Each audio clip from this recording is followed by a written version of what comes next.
Hello, it's Ed. Thanks for joining me. I hope you're well. You find me in a very windy industrial estate right on the edge of Stockport. I'm just on my way into the town centre at the moment, and I am going to be testing out in this video this little camera. It's a compact camera, the Ricoh FF9. You may, if you watched the video about new mills, have suspected that this camera was going to get an outing because this is what Lucy was shooting with, and I talked about how it had some really interesting modes on it. Now Lucy's lent me this camera for the day today to go and test, and what I want to do is use some of those modes to create some different photographs.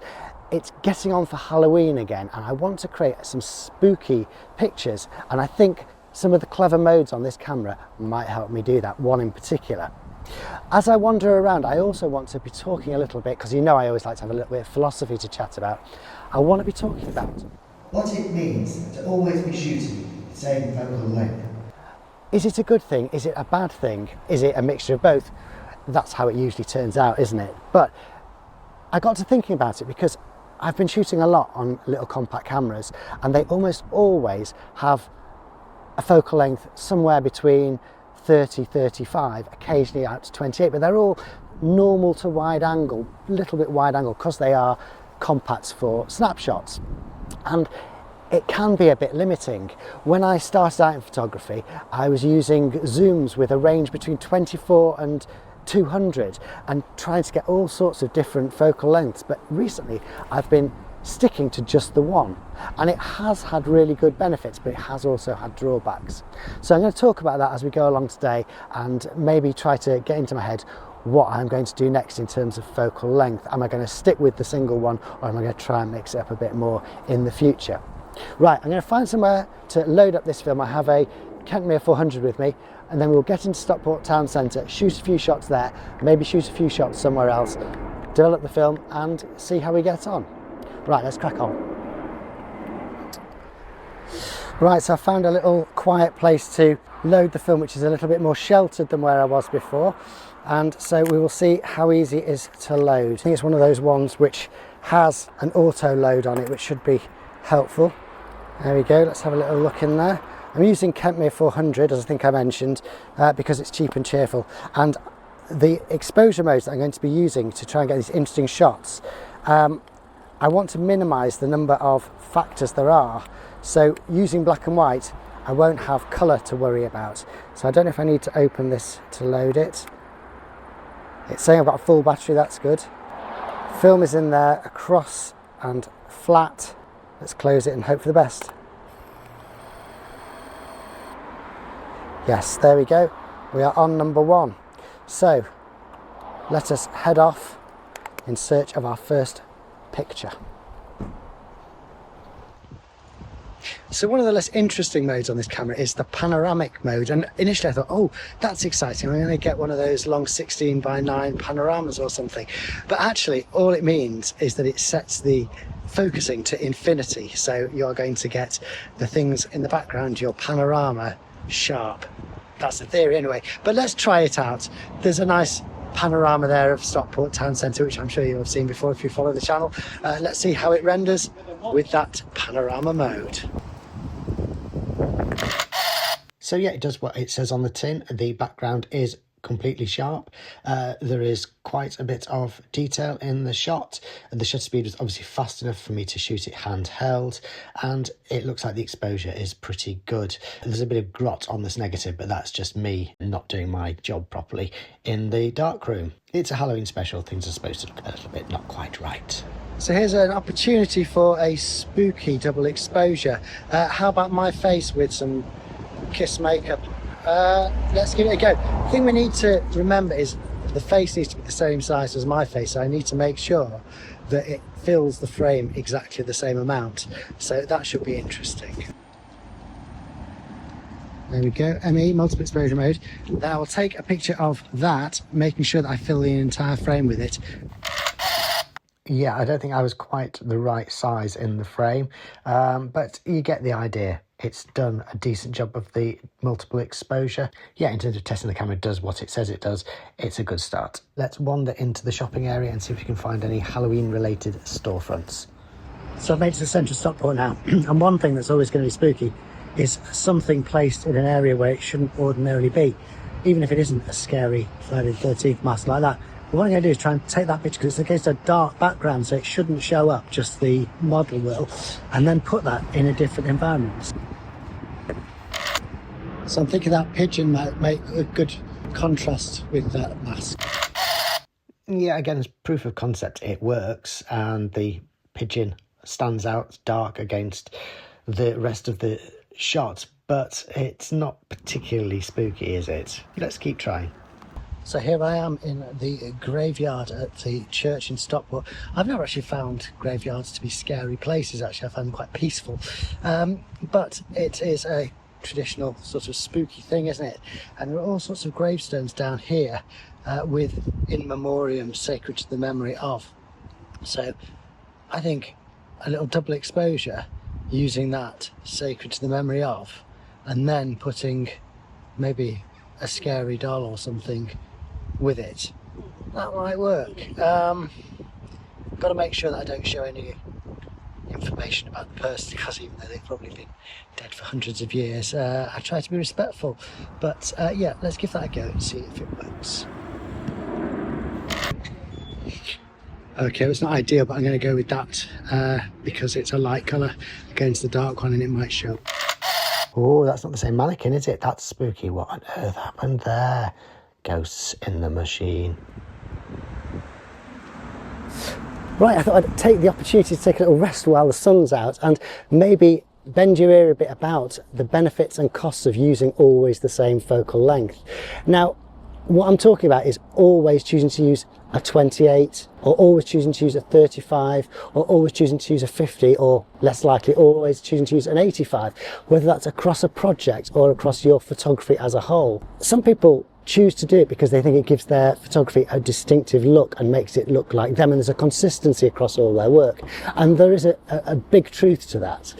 But it also can be quite limiting, and I think you don't want to think that your style purely depends upon a choice of focal length. It is limiting. There are certain things that the characteristics of the lens will help you with, and you want to use the right tools for the job, and so that will mean that sometimes you'll want to use a 28, sometimes a 35, sometimes a 50, in my opinion, and I'll talk more about why that is and when that is a little bit later on.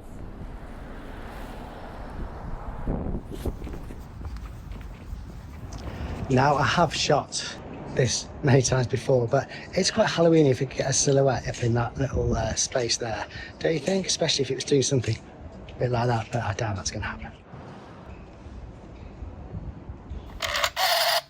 Oh, where have they gone?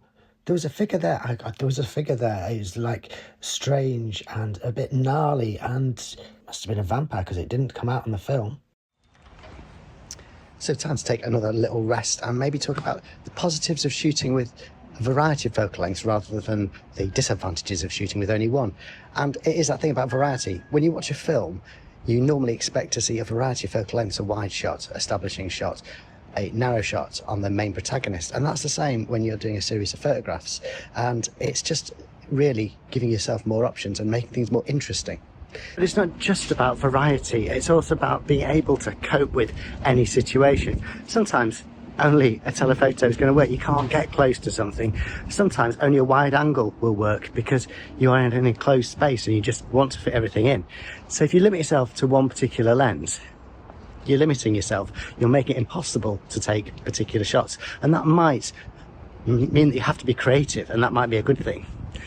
But we should try to be creative without having to hobble ourselves deliberately to do it. That's what I think. I suppose it wouldn't hurt to talk about why I think people do get stuck using a single focal length. And it is partly because it's easier to learn that way. It's also because in the old days, you were tending to use a compact camera which only had one focal length. And nowadays, there is, amongst the more serious photography community, the desire to use premium cameras that only have a fixed focal length. There's that Fuji camera which was everywhere recently that was just 35mm length, and it was like the one to have, I think. So people get stuck with that particular focal length. And again, lenses are really expensive, so even if you are using a Leica, you probably are only going to want to buy one lens and learn to use that one lens. The fashion for having a single focal length, partly because of the fashion of putting things on Instagram where consistency kind of rules. But do you agree, or am I talking as often out of my posterior? Let me know in the comments. So the street art from, I think that was the paint jam that I did a thing on last year, but some nice crosses there as a detail, which I hadn't really noticed before because it's all this massive mural, but I think that might make an interesting background. So we've got those crosses. What do we want to combine them with? Graveyard of Stockport to get a picture of the town centre. I'll do that rather than getting an individual. Yeah, I quite like the way the cross has merged with the tiles. It's in the right place. Yeah, I think this is more successful than some of the others, but it's still a bit washed out. It's a bit unclear what's going on. And I think that brings us on to whether there is actually a better way of doing this. So I guess we have to address the elephant in the room, which is that the mode I've been using most, which is the multiple exposure mode, doesn't really have much use in the modern day. Back when you got prints of your photos from the developing lab, a double exposure, multiple exposure would be interesting. But now you can just put two pictures together, not even in Photoshop, just in a basic photo editing program. It's a lot better to just take two separate photographs and merge them and get the amount of difference that you want between them. But I guess that's not as artful, and it's about everything with analog photography. You're doing it partly for the process, so I guess I'm enjoying the process. So what about the other modes on this? Some of them are very 80s. One of them is TV mode, which as a Canon user means shutter priority to me, but actually it meant if you want to take a picture of your TV screen, probably not so useful anymore. Take a screenshot if it's something you want to do, and it's of course legal. Don't know quite how to demonstrate that. There isn't really any purpose for that.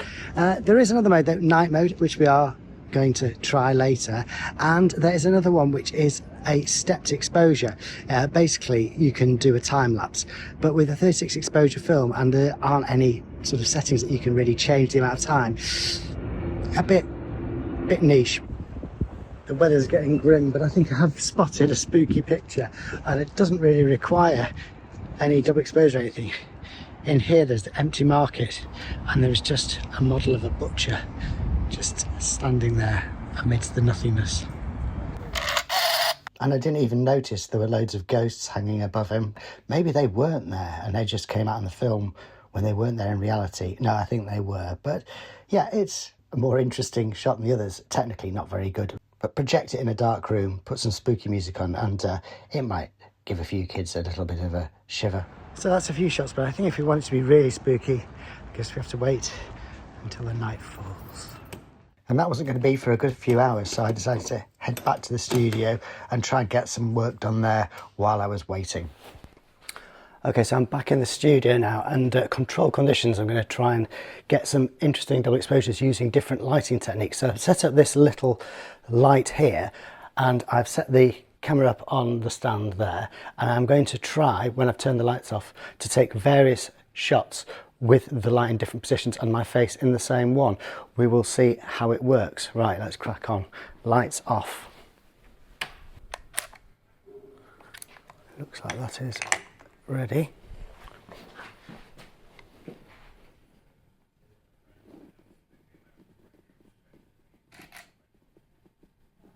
There is one, then we will shift the light round.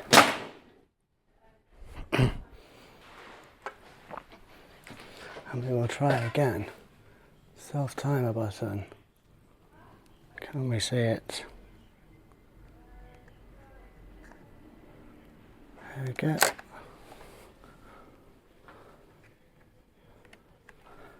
Pop the flash back down, because we don't want that coming up.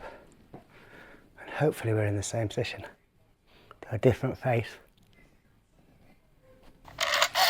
No, okay, that was 2 years ago. That was Jeremy the Gorilla. But this one, it's worked okay. You can see the double exposure. Again, without being able to frame it properly, there's lots of extraneous bits to the side which spoil the photo. You could do this and make it a little bit more spectacular. But yeah, again, it's that thing. Is it really worth it? And this one, I think is more effective. But again, it's just a little bit off, and not off in a spooky way, just off in a bit of an amateurish way. So I do think double exposures, certainly use an SLR, but more realistically, just do it in post, unless it's really about the process for you and about authenticity. Is a double exposure authentic anyway? Is that kind of not the point? So the evening is coming down in Stockport.